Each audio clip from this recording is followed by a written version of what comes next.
Hello, everyone, and welcome to At a Glance Graphics. It's another webinar in our Visible Thread webinar series. I've been lucky enough to host many of them. I'm joined today by Mike Parkinsons. He's a principal at 24 Hour Company. And I'll also say he is one of 36 Microsoft PowerPoint MVPs in the world. I'll say that again. One of 36 MVPs in the world. So we're in great hands today talking about graphics, a really interesting topic. It's the first webinar I've held about graphics. How do we turn text data requirements into graphics to create compelling proposals? So hopefully you guys are as excited about this topic as I am. So Mike, I will pass you the football. Fire away. Awesome. Thank you very much. I'm going to share my screen right now. I'm going to start sharing. And today we are going to geek out. Please ask questions. I'm going to share with you a lot of information, and I tend to go very, very fast because I'm super passionate about what I'm sharing. So if for any reason I do go fast, it will be recorded, and I'll make sure that there is a copy of my slides. I'll give you the link at the end of the presentation, and it will also be associated with this. Please ask questions. Type it in the chat. Kyle is going to keep an eye on the chat. So if you have a very specific question, don't wait to the end. Go ahead and go for it. All right. So here's a question for Kyle. Kyle, I'm going to zoom in real quick. I'm going to zoom in. Do you see an increase in size of what I just zoomed in, or just the box? I see just the box right now. Okay. So that tells me I won't be able to zoom in for you. So I know how to deal with that. When we create a graphic for our bids, our proposals, for any corresponding documents, briefings, anything that we're going to do, it is a conversation between two people. I cannot stress this enough. Graphics aren't better than text, and text isn't better than graphics. You put those two things together, you have a marriage made in heaven. So before we create any graphic, we need to do some writing, some discovery. That's exactly what we're going to do. So when we create any content that we put in front of someone, it is a conversation between those two people. In this instance, since we're focusing on bids and proposals, it's going to be a conversation between the author, and that is the person who makes the graphic. It does apply to the narrative as well. It's the person who writes the content or the solution. And then the reviewer, evaluator, or decision maker. This is the person that learns from the graphic or your content. It doesn't matter whether it's visual or not at this point in time. The author would benefit from thinking, why am I sharing this? Whereas the reviewer would benefit, is going to be thinking, why should I care about that? You put those two perspectives together, and that creates the recipe for creating successful at-a-glance graphics. And we're breaking it up into two phases. Conceptualization, which is kind of like discovery and coming up with the content or message and so forth, and then rendering. That's more like making the graphic. Now that I have some written content, how do I turn that into a professional bid-winning proposal graphic or successful PowerPoint slide or successful Google slide, whatever we're creating? How do we do that? The acronym that I'm going to use today, just to help us remember it, is GASCAP. And the metaphor I was thinking was it's kind of like fueling up the evaluator or decision maker's brain with the information that they need. So the first G stands for goal. What is the goal of our graphic? The goal, oversimplifying that, is saying it's the after. And this is why the author is sharing this. So when you think of the goal, think of it as what happens after someone has effectively used your infographic. They've effectively digested it, and now what do they know, or what can they do?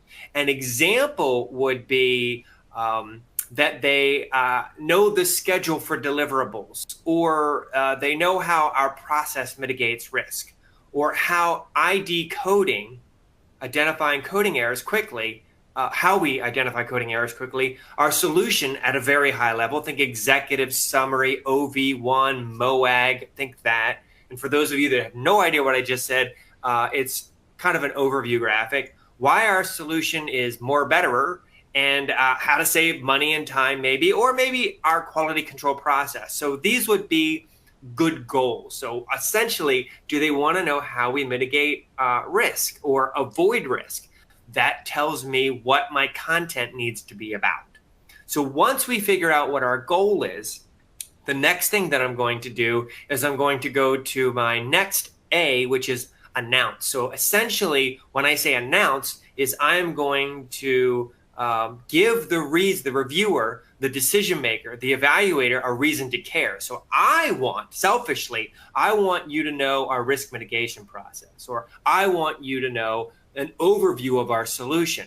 So what can I say to you, the decision maker, the evaluator, the audience, that would make you care? So the announcement, the way I break it up is, well, first of all, it's a summary of what I'm about ready to share with you in graphic form or narrative form. It doesn't matter, but graphic form, since we're talking about graphics today, that summary is challenging. If I had to say what is the most difficult part of the process I'm sharing with you, it's summarizing your graphic in one sentence. It's hard because our solutions that we typically create, our slides, our content, are usually multivariable equations. They are very interdependent. And for that reason, things can get complex. But if we step back and say, all right, what's the goal of this? What happens after they've used or looked at this? What do they know? What can they do? And then what can I tell them to make them want to care about it and understand it at a 10,000 foot level? Then what I'm going to do is I'm going to take an M&M approach. What I mean by M&M approach is I need to give the audience a reason to care, and that's my motivator or motivators, and the means is the solution or information that I'm providing. So for example, if my goal is that I want Kyle to give me a high five, to give me a fist bump, then I would say, hey, Kyle, I'll give you $100 if you give me a fist bump. Motivator, means give the evaluator, the decision maker, the audience a reason to care, then tell them how they're going to get that motivator. You can have up to 3 motivators because you have 3 archetypes in your audience. You typically have either, and this is an and/or situation, you either have a strategic thinker, think ROI, return on investment thinkers, tactical thinkers. These are the people thinking, is your new solution going to mess me up? I have to use your software every day. Is your software going to work with the legacy systems? Because if it doesn't, I'm going to be upset. So they're the tactical thinkers. And then you often have apathetic people, people who are reviewing or evaluating, or in your audience, if you're giving a presentation, who really don't care. They're just there because they were told they had to be there. So those are the 3 archetypes for reviewers, evaluators, audiences. And so for that reason, you can have up to 3 motivators to appeal to those different archetypes. An example would be, hey, make your job easier. So let's say my goal is that I want you to adopt some new software. Who's my audience? Well, they are tactical thinkers. They are people who have to use the software. So I'm going to say, hey, Danica, I can help you make your job easier. And so Danica says, all right, how? And that's the means, by using this new tool. So we're summarizing what we're about ready to tell Danica. So, hey, Danica, make your job easier, give Danica a reason to care, and then we're going to tell her how she's going to get it. You can imply the motivator, but I'm not a fan of that. So for example, if you said you have a risk mitigation process, you really don't need to say what the motivator is, because it's in the title, or at least it's implied. However, I would recommend that in a fractured world that we lived in, when we are dealing with, I don't even have my phone, when we're dealing with texts and IMs and all kinds of stuff and emails and direct messages and all that stuff, we're looking at people who are easily distracted, fractured. So I want to be direct and I want to be clear and succinct. So for that reason, your announcement needs to be 1 sentence long and broken up into an M&M, a motivator, and a means. You can have up to 3 motivators are my recommendation. So that's the announcement. Next step in the process is to spell it out. And when I say spell it out, what do I mean? Specifically, I mean provide that evidence. Provide demonstrative evidence of the proof, or I should say provide the demonstrative evidence that you will deliver those motivators or that motivator with that means. So let's go back to our M&M example. So we have make your job easier, That's our motivator. By using this new tool, that's our means. So again, if you remember, this is a conversation between two people. So if I walked up to you at a networking event and I said, hey, make your job easier by using this new tool. After you said, who are you? Say something like, well, what's the new tool? And then you would probably say, and how? The announcement, that is your caption, that is your bumper sticker, that is your headline, that is your takeaway, that is the summary of that which you're about ready to share. So, for example, Mike, when we create I'm going to slide jump in and interrupt you just ever so briefly if I could. Give me, now, if you're dealing with federal government bids, you have to do what you have to do, or state and local bids. Sometimes you do what you have to do because the RFP. Yes. Go for it. Yeah, we're just getting a little bit of a delay or maybe a little bit of choppiness in your audio, just FYI.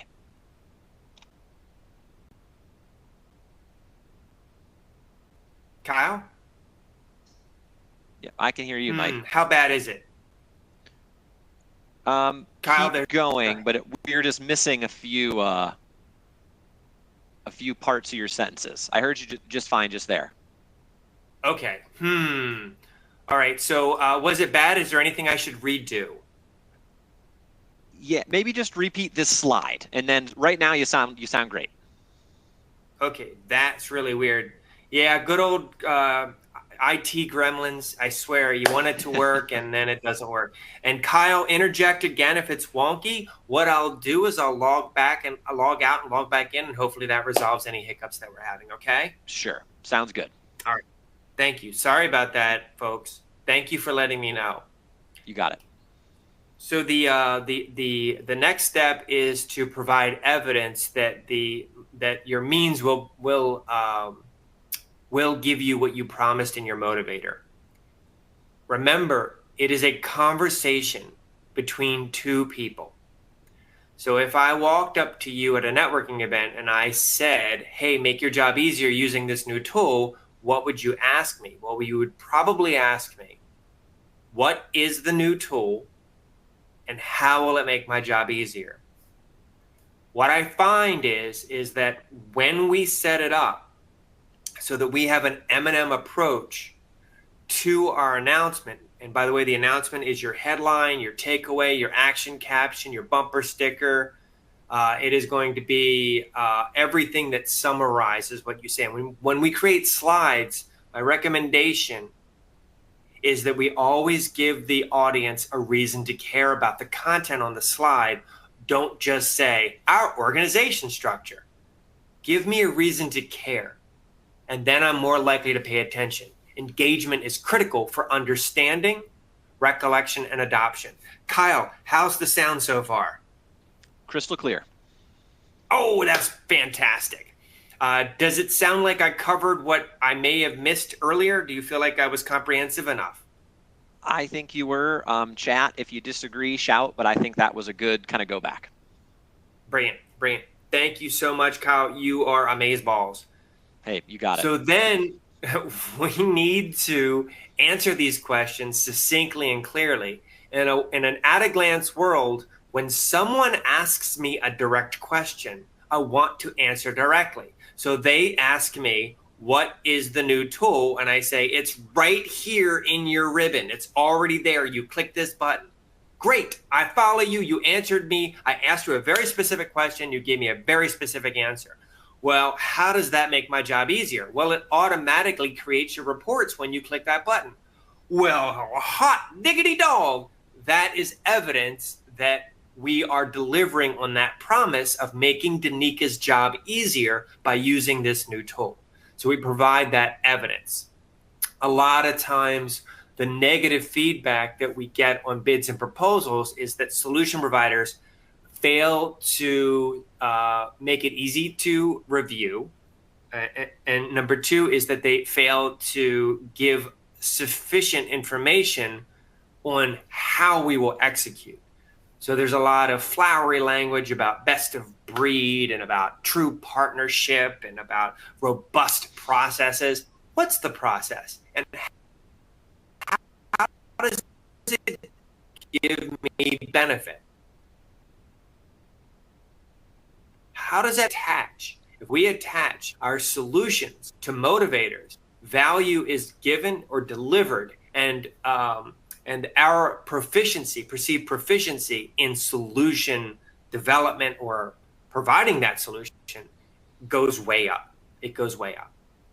So the next step is to go to rendering. Okay, so that was conceptualization. We're concepting it, and then we're going to feather right into rendering. So the first thing I'm going to do is take that information that I captured. I'm going to chunk it. When I mean chunk it, I mean to break that on show presentation graphics. I'm focusing on proposals because I'm guessing you and I are doing a lot of bids and proposals. But if you're doing a lot of presentations for learning and development, this works as well. Scratch out proposal and put L&D graphic, learning and development graphic. So the author's goal, this is our selfish goal, is that the client adopts our new software tool. So that's our selfish goal. The announcement is going to include a motivator that's not selfish, that's all about our audience. It's going to say, make your job easier, client. Hey, client, I'm going to help you make your job easier by using this new tool. And they're going to ask what and how. What is your means and how will it give me the motivator? Oh, the new tool is called Auto Report, and it's a new button found right here in the main menu. Cool beans. It automatically generates your project reports once all tracking fields are completed and the project milestones are met. The reports are automatically sent out to all the project stakeholders. Awesome. That's great. So what we're doing is now taking that information that we have and we are essentially chunking it.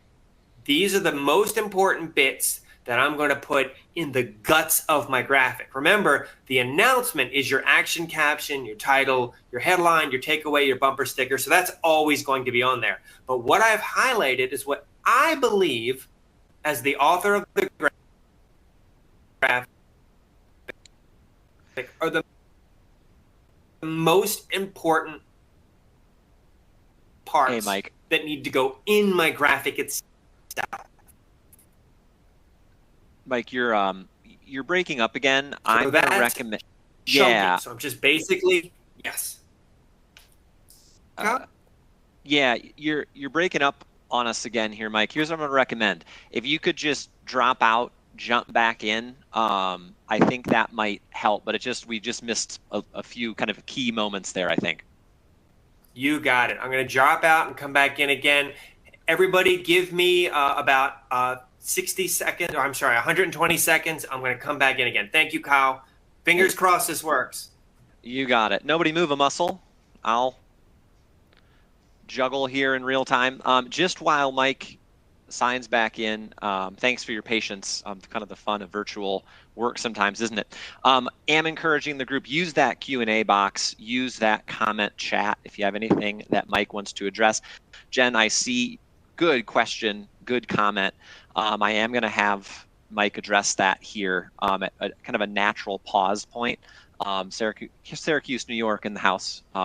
Good stuff on ideation on space, real estate. How can we get a timeline, for example, to fit on the page? I like it. I'm curious myself.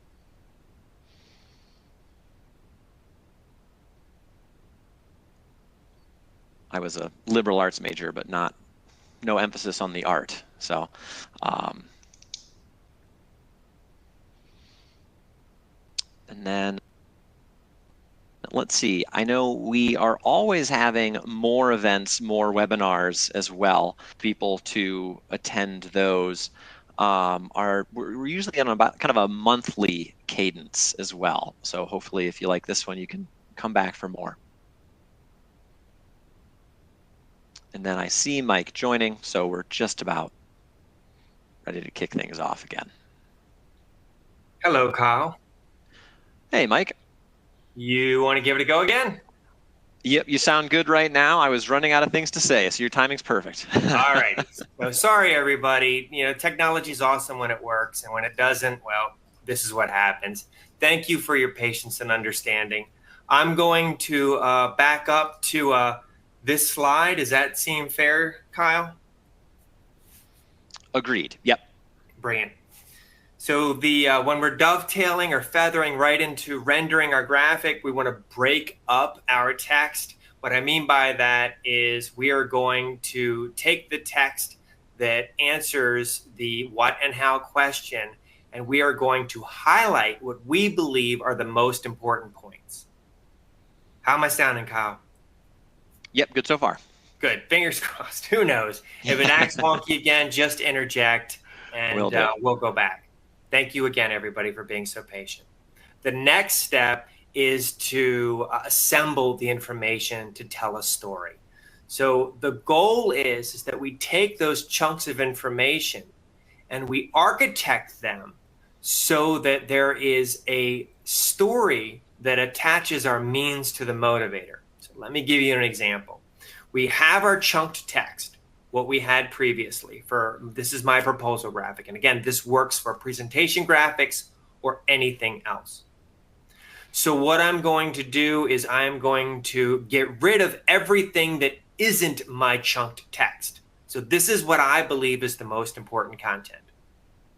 So I'm left with these bits of information. And the last thing I'm going to do is reassemble those bits of information so that they tell a story. So we know the end point is to make Danika's job easier, to make our audience, our client's job easier. So we know that's the output. Where does it start? Well, we start by saying what auto report is. So there's our starting point. So if we look at this, we say, hey, once all the tracking fields are completed, we click the auto report button. It automatically generates your project reports, which then automatically emails them to the project stakeholders. Ipso facto, your job is easier. So what I'm doing is I'm taking those chunks and reordering them or architecting them so that it tells a story. Now we're getting much closer to actually having a graphic. So you can see I went from that approach, that GAS approach, goal, audience, and then of course we have to make sure that we summarize our information, we provide that proof or evidence, and then we take that, chunk it, and assemble it to tell a story. Then the next step in the process is going to be to picture it or visualize it. So there is a tool I'm giving you in your downloads that I forgot to give Chloe, Kyle. I owe you this particular PDF. I'm writing it down so I don't forget. Okay. Got it. We'll hold you to it. You should.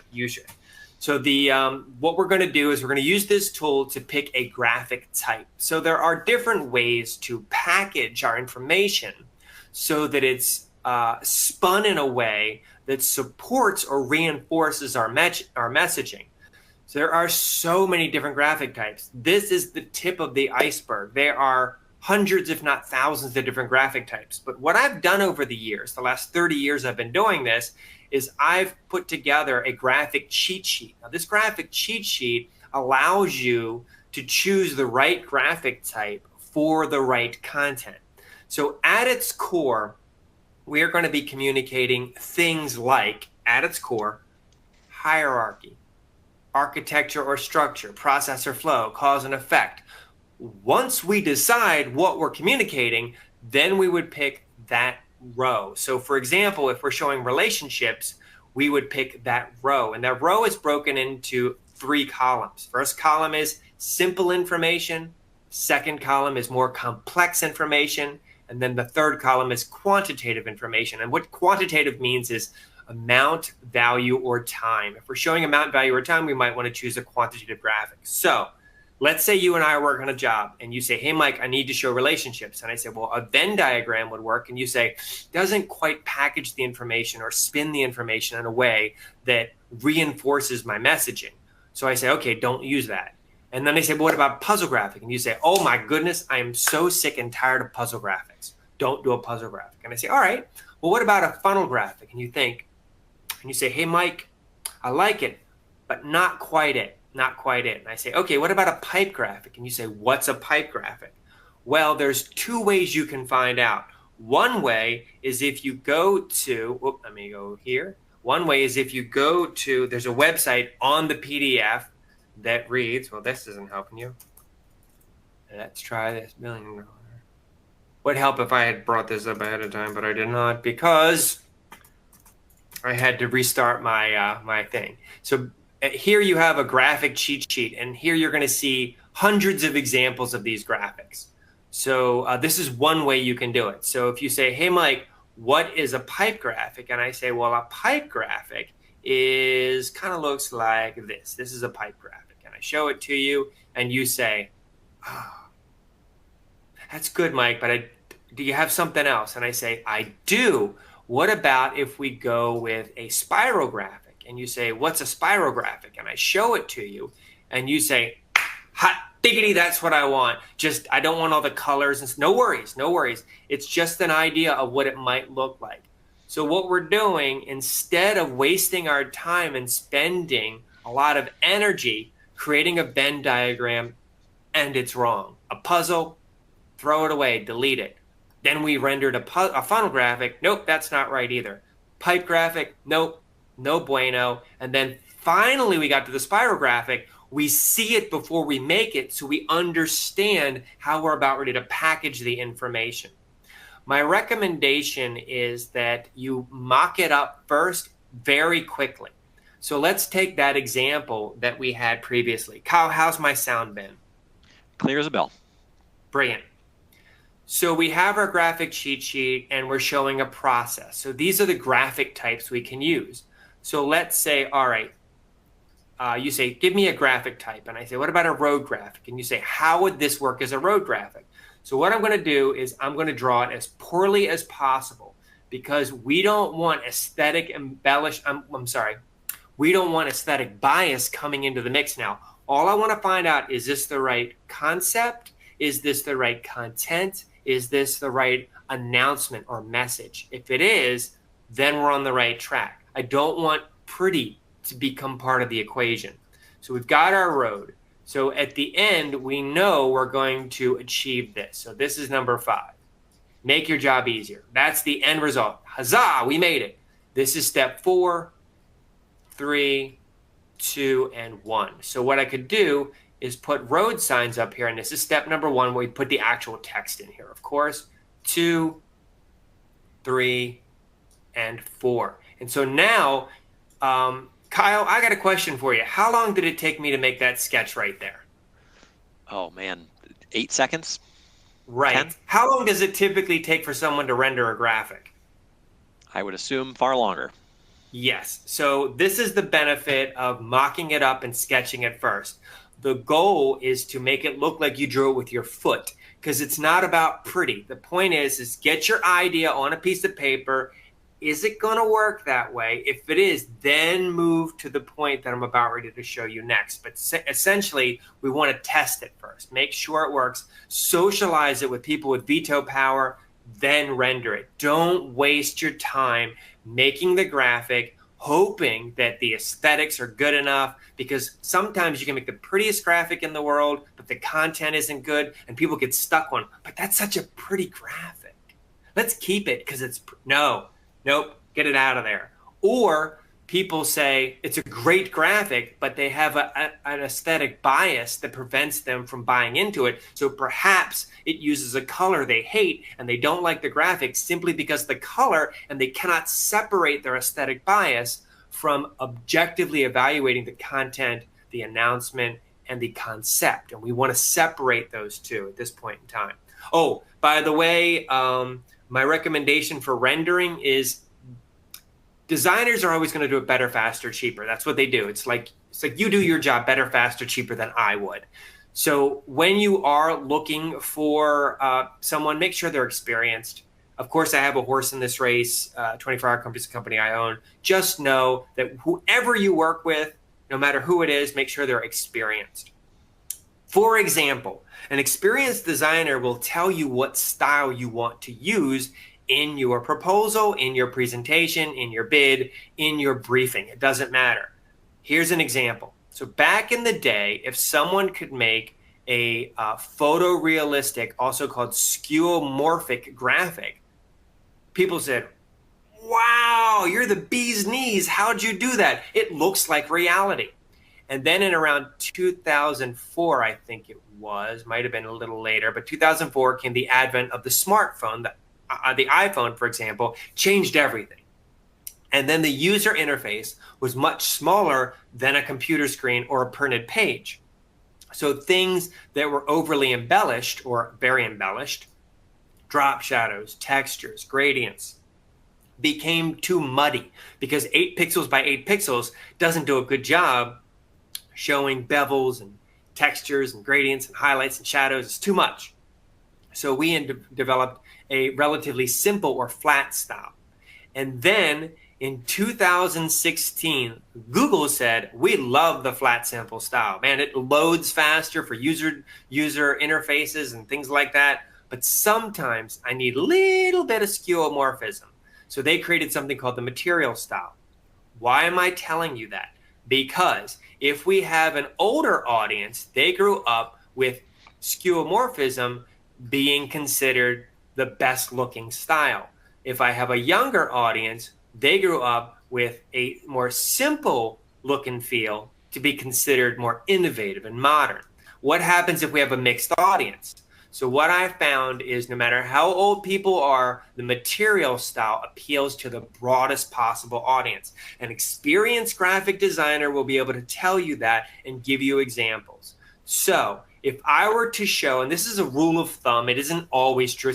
It's any blanket statement is never always true. So know that you may be different than most. I know I am in this respect. But typically, if I would show this graphic to a younger audience, they would say, what's with the gumballs and jelly beans? And why is it so shiny? Looks like a marketing graphic. If I showed this graphic to an older audience, you might hear them say something like, can you zhuzh it up? Can you make it pop more? I could have done that. So what I find is when you do the material style, it appeals to the broadest possible audience. What I mean by that is that it's 3D when you need it, embellishment when you need it, but back off unnecessary aesthetic embellishment. So it's as clean and simple. Think of it as the Goldilocks of style. It's going to be around for a long time. Material style is here for a long time because it's so forgiving. It's on the spectrum of skeuomorphism or traditional and flat or simple style. So it's on that spectrum, and we're bouncing back and forth in the material style window. Mike, I'm going to jump in, I think, based on a couple things. Goldilocks, the right graphic, for the right purpose. There's an interesting comment that I think is a perfect time to address if I could be so bold. So I have a really interesting kind of comment or question about timelines. So we have an audience member mentioning a trend of getting requests for timeline graphics, showing the progression of products or capabilities, maybe a product roadmap. Where were they? Where are they going? And she's struggling with page space. How can we make sure that we get a timeline that spans multiple years to kind of show us all that information while still keeping that page kind of space limitation in mind? Any thoughts, recommendations there? Yes, 2 things. Great question. So number 1 is follow this process and we will eliminate unnecessary content. So sometimes the author wants to shove 10 pounds in a 1 pound bag. So following the gas cap process, gas specifically, we eliminate the chance that someone says, oh, and we were founded in 1969. It has no relevance to the timeline. Number 2 is going to be using the material or flat style to eliminate unnecessary graphic embellishment. And number 3 is going to be making sure that the content is edited down. Now, if you're a designer, you may think that's not my job. It needs to be somebody's job. So what I've learned is it's better to ask for forgiveness than permission when I need to fit 10 pounds in a 1 pound bag. So I start making tough decisions. For example, I'll say, hey, can we move this description in the narrative. And I'm going to give you an example. Let me give you an example right now. I'm going to jump ahead, if that's all right. So let's do it real time. I was going to share with you my two favorite tools. I'm going to jump over to a tool that I use now. The two tools, one I have nothing to do with, and one I have a lot to do with. So do take that with a grain of salt. Just know that I helped make this. To my knowledge, it is the only tool like it out there, but I could be wrong. So this is an example of what I mean. I'm going to walk you through it. This is a timeline, essentially. It's a process flow, and it follows similar rules to a timeline. So the way this tool works is it's built into PowerPoint, and you can download it for free right now. If your company allows you, you can click on add-ins, go to more add-ins in PowerPoint, and type in graphics. Type in graphics, and then click this and add it, and it's in your home button right here. So it's automatically there. Let me put the link in here for you. Here it is. Here's another way to get to it. Copy, paste, chat window. Forgive me, you're about ready to see how the sausage is made. Where's my chat window? Chat window. I'm going to pop it into chat so you have it. Where is my chat? Chat. Very bottom. Yeah, I know. It's last place I look, always. There's another way to get to it. So you can download it for free. You can't edit the graphics for free. If you want to edit the graphics, it's $199 a year. So what I'm about ready to show you, and if you can't download it, there's a version of it that you can. There's your version of it for ultra secure networks called Build a Graphic Local. So here is the challenge. So we have to, let me close this up. We have to turn this text into a process. Very similar to we have this text and we need to turn it into a timeline.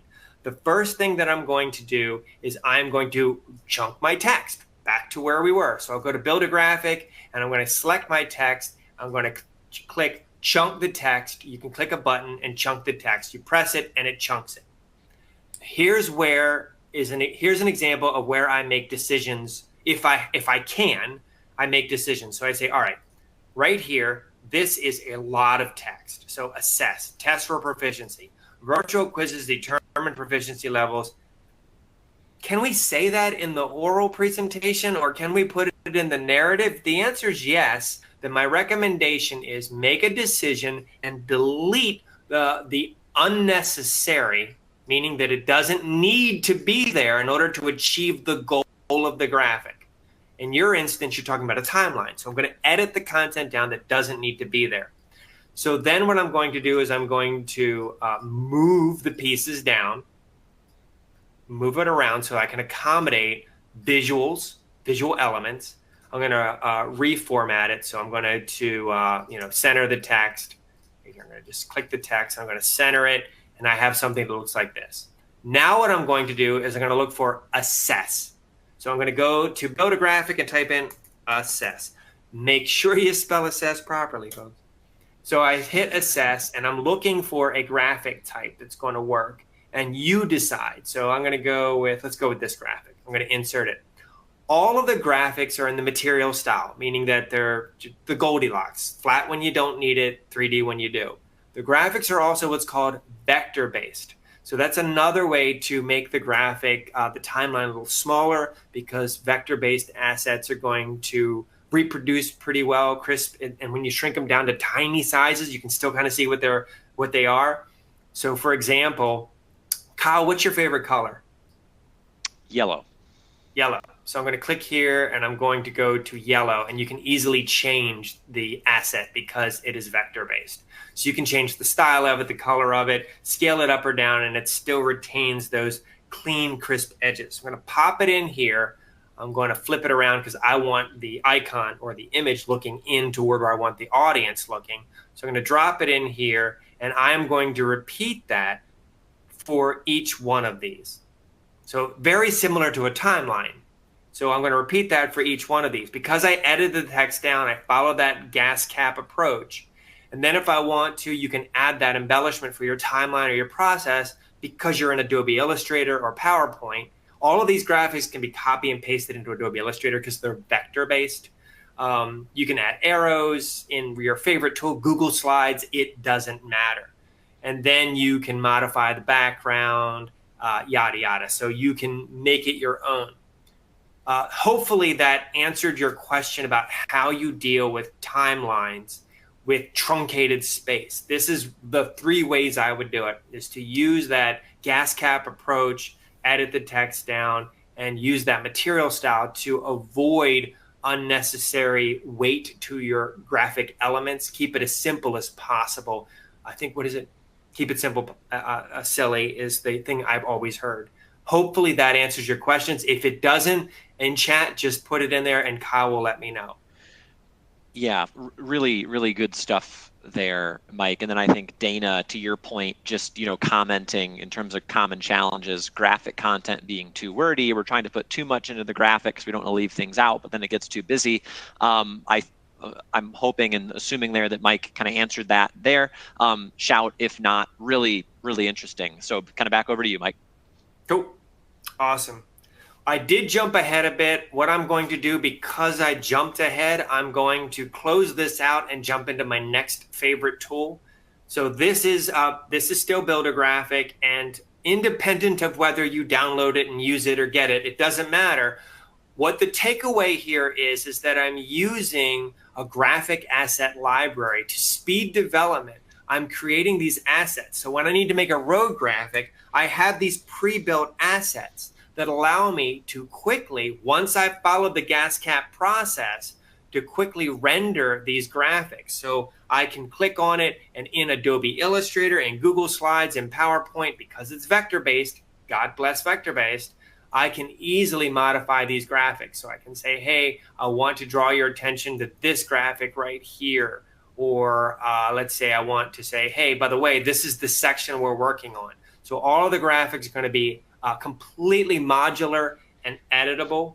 The same is true for, let's say, a pipe graphic metaphor. We're showing our processes like water flowing through pipes. It's a great metaphor to show that it's architected, it's ordered, it's repeatable, and you can change the style because it's vector-based. There are 2 types of graphics. There are raster-based graphics, which are photographs, and then there are vector-based graphics, which are made up of math. A raster-based graphic is going to be a PNG, a JPEG, a TIFF, a BMP, a GIF, a GIF, whereas a vector-based graphic is going to be an SVG, an AI, a WMF, an EPS. You cannot easily and faithfully, well, there is a way, but it doesn't work well, convert a raster into a vector so that it's easy to work with, has lower file size. It's like what I'm showing you. So my recommendation is stay with vector as much as you can. When you create your graphic asset library, independent of using Build-A-Graphic, you're going to want to make sure that your quantitative graphics are data-driven. So when I created my graphics, I was making sure that they were data-driven. So if I were to, let's say, if I were in this file and I wanted to change this element right here, I am going to click here, and let's say I want to change this to 4. And I hit 4, and the graphic changes. So I want to be able to do that. I want to be able to make it easy for me to modify it. So when you work with a designer, when you create a graphic asset library or acquire one, because really it boils down to build it or buy it. That's your choice. You can either build it yourself or acquire it and add it to your library of tools. So you're able to use these vector-based graphics. And Kyle said that yellow was his favorite color, so I can click here and boom, it's done. I can make it my brand standard. I can make it match my customers' colors. One other thing you can do is, and this is for Build-A-Graphic, is you can use pre-built graphics. So let me show you.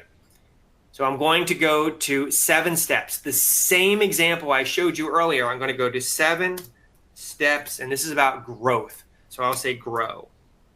However many keywords you want. You hit return, and what I can do is I can filter the graphics between graphic elements or pre-built graphics. So pre-built graphics are ready to go. So you just click insert, and then you just change the content.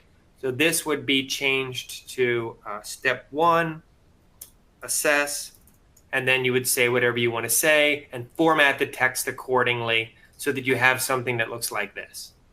So you have pre-built graphics. Again, independent of getting a tool like build a graphic asset library that allows you to do that. All right, so I am done sharing with you this kind of stuff. You get the idea. You can download it for free to get ideas, and there's no stopping you if you choose to do that. It is basically the graphic cheat sheet on steroids. So build a graphic is a graphic cheat sheet on steroids. My second favorite tool is called iStock Photo. So let's talk about iStock Photo real quick. I go here, go to iStock Photo. And iStock Photo is an amazing resource, and I use it. There's other free resources out there, and don't get me wrong, they have their place, like pexels.com, Pexels.com, fantastic. But iStock Photo gives me what I need. So if I were to type in, let's say, process, I need a graphic that shows process with 6 steps. So just like build a graphic, it's going to give me vector-based assets that I can work with in Adobe Illustrator. Just like build a graphic, it's just going to give me different options. I like having options. So iStock Photo is a little bit more expensive, but depending upon what you need, iStock Photo also has videos and photographs. So that may be a great option for you. That way you have the ability to download and use these assets, especially if you're Adobe Illustrator based and you don't want to have to copy and paste it from PowerPoint.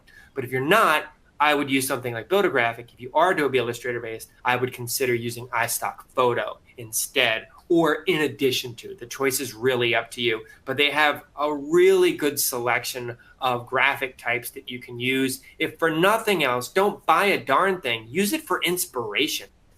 Think of iStock Photo and build a graphic as curated inspiration for free, and then if you want to use it to expedite as a accelerator or friction fixer, then use them. Then go ahead and get them. Those are my 2 favorite tools. All right. I did say you have a choice, build it or buy it. So let's assume that you're not interested in buying iStock Photo.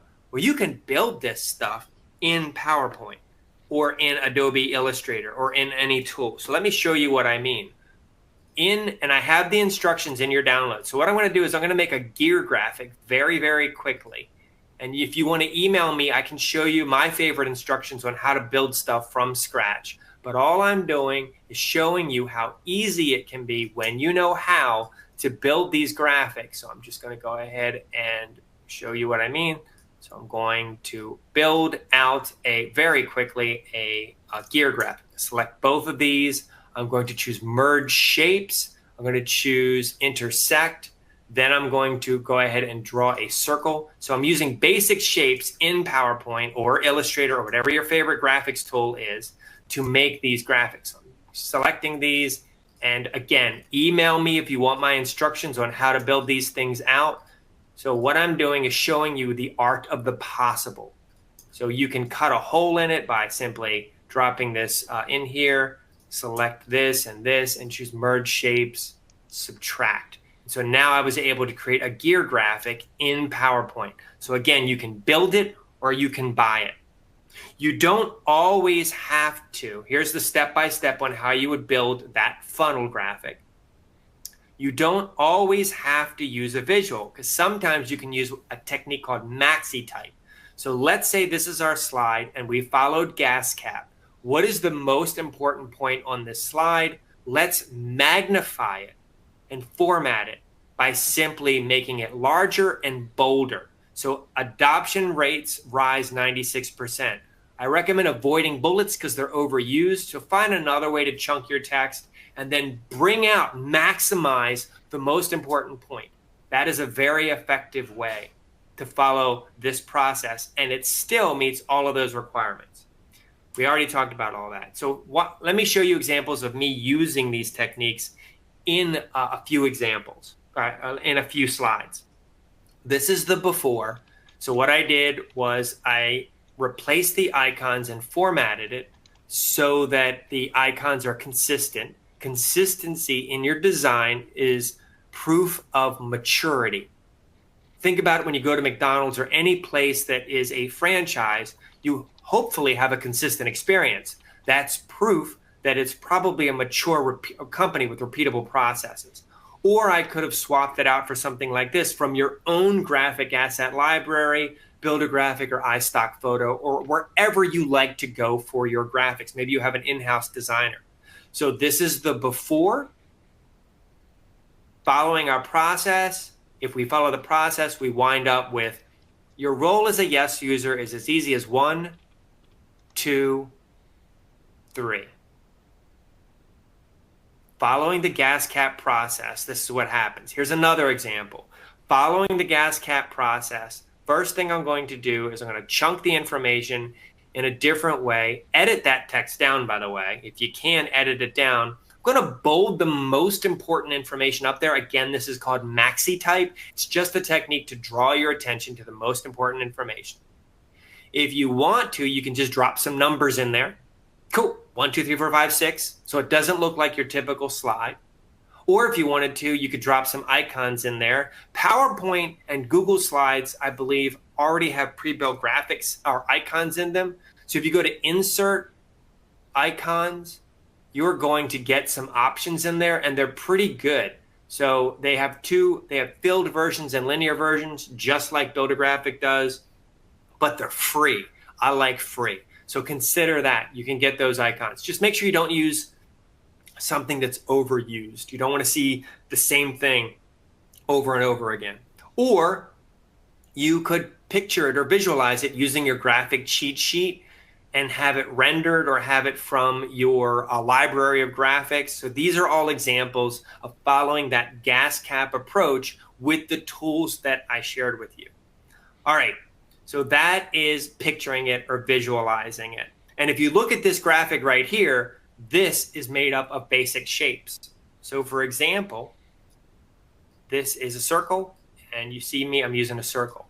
This right here is what's called an arc. That's what I'm using right here. So all of these pieces are basic shapes that I'm using to make it. So they're just basic shapes, putting them together. All right, here's what I promised, the copy of my slides. So I'm going to discard this. I'm going to pop this into the chat window right about now. You get to see how the sausage is made again, so forgive me. Popping it in there. Go ahead and download that PDF of the slides. If you have any questions, I am here to answer them. And if we don't have questions, I'm going to show you more tips and tricks to make amazing graphics and slides. Any questions about anything that you heard? Yeah. Mike, if you can just elaborate, I think you were touching on it a bit when we were talking about, being economical in text, captions, all that good stuff to generate the chunking. Jennifer Bergeron's asking just for additional elaboration on what are best practices or suggestions for adapting existing graphics to meet RFP requirements, a la font size, page limits, etc. Anything else to add there? Well, I let so the first thing I'm going to do is what is my goal of the graphic? That's going to dictate what content stays and what content goes. And then I'm going to look at the RFP requirements. So if the RFP requirement is, let's say it's for a federal build, and it says that the user shall define their risk mitigation process. Then I'm going to look to the existing graphic and find out, is there any superfluous content in there? Or is there something that I can edit down or consolidate that still says the same thing? And it could be as simple as change the word utilize to use, or it could be something much more complex.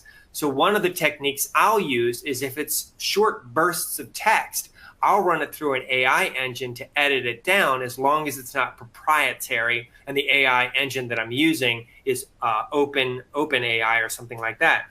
But if it is proprietary, I'm only going to use an AI engine to edit it down if it's behind a firewall. But that is a very quick way for me to do it. Otherwise, manually edit the text down. As far as best practices go, I'm going to use those RFP requirements, that goal of the graphic, to be my adjudicator to decide what stays and what goes. I hope that answers your question. Here we go. That's the link. So it'll work now because graphic cheat sheet must be, the GCS must be capitalized. Any other questions that anybody has?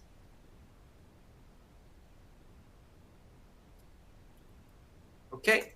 We are at 1:59. I would love to have shared with you more tips and tricks, but I think, well, for me, it's 11:59. We are pretty much at the top of the hour. Email me if you want me to send you anything. Enjoy the rest of your week. We're at Thursday. We are stone's throw away from Friday. Please email me, reach out to me if you have any questions. Again, I appreciate your patience and understanding, and hopefully you got a golden nugget out of something that I shared. See you later. Enjoy your soon-to-be weekend. Bye, everybody.